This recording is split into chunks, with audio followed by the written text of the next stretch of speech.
All right, everybody, welcome back. Episode 7, everybody's favorite part. We're getting ready to start showing you these counters. The vanity, we're going to go ahead and get you flipped around. We're going to let you see what's going on. So let me tell you this right out the gate. The thickest counter that you could get, starting with, so to speak, is like something 3/4. They don't make it any thicker than that because of the width. So normally, we've got plenty of videos where we take 2 3/4 sheets, offset the seams. We show you how to make those seams disappear, all that stuff. It's just a lot of extra work.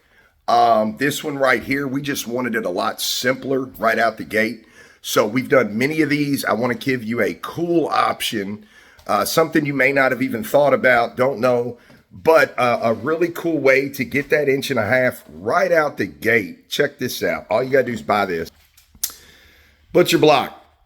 Everybody knows about Butcher block. It's in the store. Let me tell you a couple things about Butcher block. Butcher block is not ready to go. It is not out of the store ready to go. There's a bunch of work to do in Butcher block. For instance, right out of the store, their packaging tape made a nasty little, so where this is probably 150 sanded and grit, it's already got imperfections. So for us, it's no big deal. We were going to polish and sand this guy down to about 800 grit anyway. For everybody else, though, if you thought you were just going to go to the store and get the Butcher block right out of the store and you're just going to cut your sink out and that's all you were going to do to it, there's a lot more work than that. Special oils go on this if you're actually trying to do it for the Butcher block purpose. We're just using it for the thickness of the counter. It's already in the shape of a counter. We're going to make the edges real pretty. We're going to doctor this up. This is just a base for us to save us a lot of work from doing all this stuff. And so let me show you this too. We've already got our sink template out here, just like we always do.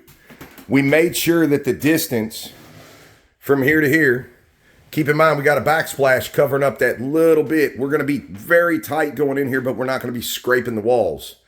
If you don't have a wall at the end, obviously it's that much easier. So we're going to get it in here pretty tight where we're not scraping the walls, and the tile that we install for the backsplash is going to cover any of the edge work left. So this is what we're going to be cutting off.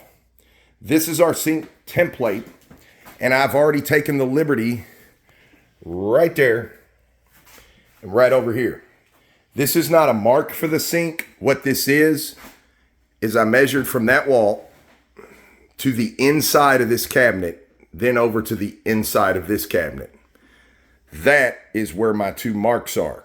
So this template needs to evenly go inside those 2 marks. That way when I drop this sink in, we know it's going to fit right there in that hole. So we're going to get a couple things together. This is where we're at so far. We have not done anything but taking it out of the package and just make these couple little marks. I'm going to go ahead and saw this off to make it actually what we need. Then we're going to show you cut the sink out. We're going to cove these edges, really cool with these edges. And then we're going to, of course, bring you back. We're going to be painting our surface. We'll go into the colors, the scheme, the resin's coming up, all the cool stuff. Don't go nowhere. All right, so one quick thing. Don't forget, how many of you all actually forgot? Don't lie. Just because this stand is flat, just because this is flat, how many of you already forgot to put a level on there just to make sure it is money?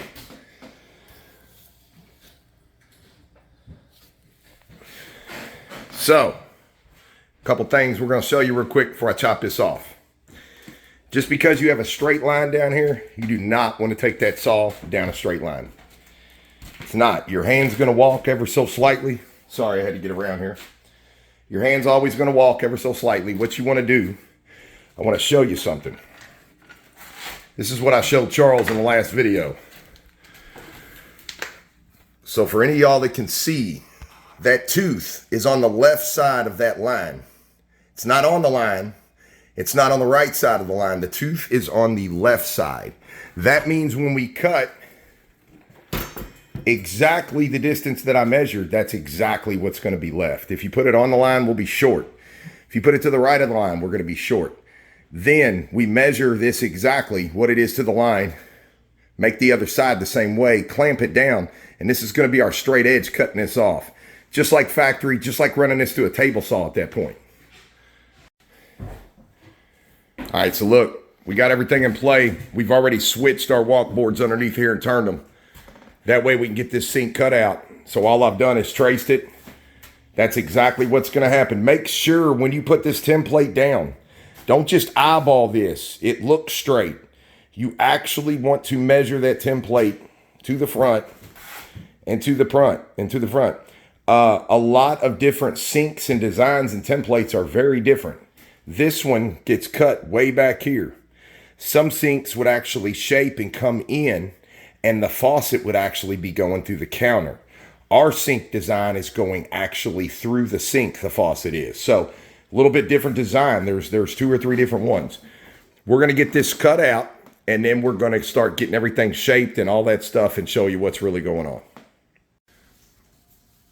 Okay, so now we got the sink cut out, as you can see. We've double checked our measurements to make sure. You'd be surprised how many times this happens when a sink almost falls dead center. This is not dead center. Don't get twisted though. When you measure from that point to that point, and that point to that point, to put this in here, don't get twisted and be on the wrong side of the counter and you're measuring from the wrong end. Believe it or not, we've had that happen. It's been years, but it can happen. There is 500 things involved with what's going on, so it's easy to overlook something so silly. What our goal is now that we have all this out, this is what I want to show you. When you get right up close, we have all these little fibers here on the end, all the little chips from the jigsaw. So what we're going to do, we've already blown all this off. We're going to go ahead. This is a 150 grit sand pad on the bottom. We're going to go ahead and run this all over the top because I'm pretty certain that this is 150 grit. Might even be a little higher, 180, but this is a good place to start. So we're going to take this 150 and we're going to get all this off, making several passes, but we are not going to walk this down in the grits yet at all because we still have to cove our edges. We're going to be doing that in just a minute. I'll show you that. Then we'll sand everything so the edges are on the same sheet of music as the top. All we're going to do, clean up my pencil mark, clean up the tape, and we're going to clean these edges up so when we set the router down, it's not causing it to jump or shift due to all these little chips right here. All right, so check it out. We've got several routers and because we do several things. So this one here being 1.5 inches, it takes a specialty bit. That is a big guy. Okay, this guy ain't cheap either. It's $48 just for this bit. Thing of it is, when you get into something 3/4, because we're going to cove this, we're going to show you, just like we did on the other smaller tops. We use the smaller router for smaller tops. The bigger tops, we got to move up to a 1/2 inch shank. The smaller routers have the 1/4 inch shank. So remember that when you're buying your bits. This guy here is going to cove over about halfway. And then we're going to flip this over and we're going to cove the rest of it the rest of the way. So that's why we had to switch over to this bigger guy. A lot more power. But it is just, it's a really cool look. We like it. Round over, round under. We're getting ready to show you. Check this out.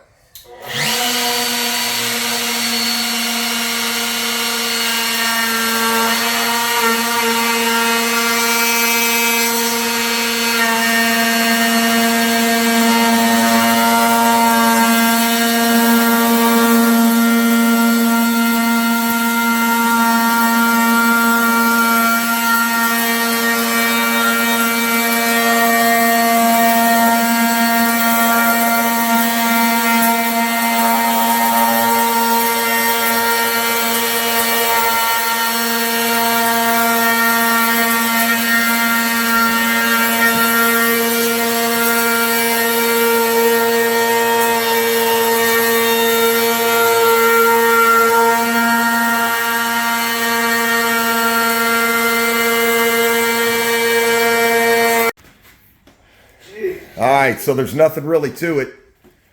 All we did, check this out. Look at that pretty edge. That's what I'm talking about right there. All the way down.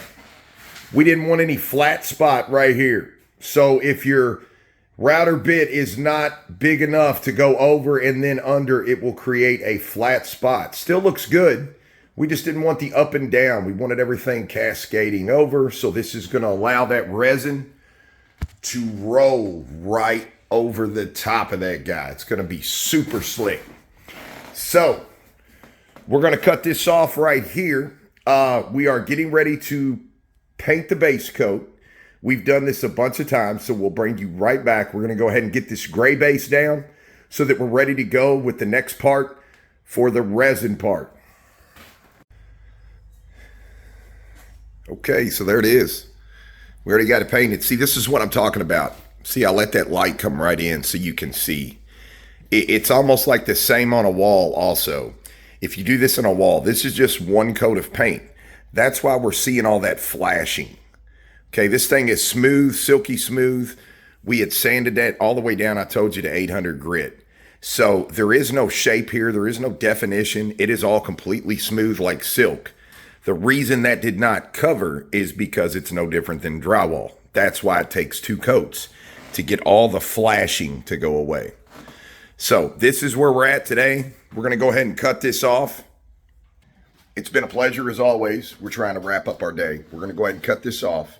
We're going to bring you back in next rip. We're going to start with the epoxy, everybody's coolest thing. So I hope you enjoy this video. Remember, Hope for Haley. If you all don't know about Hope for Haley, please check it out on Facebook. We're going to be pushing that all month long. Really need your local support. Cool family, the whole deal. Anybody that's seen this, they know what I'm talking about. Be sure and check it out. Hope for Haley on Facebook. You all have a blessed day. We'll be back real soon with the next episode.